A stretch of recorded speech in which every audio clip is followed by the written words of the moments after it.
अस्सलाम वालेकुम नाजरीन, आप देख रहे हैं पीटीएन न्यूज और मैं हूं आपकी होस्ट कुरातुलैन। शामिल करते हैं आज की अहम खबरें। अगर मुआहदा ना किया तो तबाही की तरफ धकेल देंगे। अमेरिका ने ईरान को 48 घंटे दे दिए। ईरान को दी जाने वाली 10 दिन की डेडलाइन खत्म हो रही है।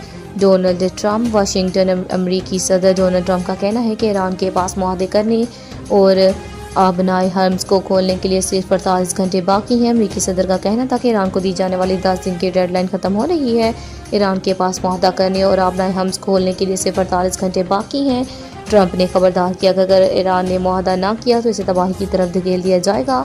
अमरीका ईरान के जौहरी प्रोग्राम को ख़त्म कर रहा है। डोनाल्ड ट्रंप ने नेटो के बारे में कहा कि वो बहुत कमज़ोर और नाकाबिल एतमाद शराकत दार बन चुका है, जबकि इन्होंने न्यूयॉर्क टाइम्स के बारे में कहा कि फेक न्यूज़ की वजह से इसकी सर्कुलेशन में कमी हो चुकी है। न्यूज स्टूडियो से फिलवक्त के लिए इतना ही। मज़ीद खबरों और अपडेट से बाखबर रहने के लिए देखते रहें पीटीएन न्यूज।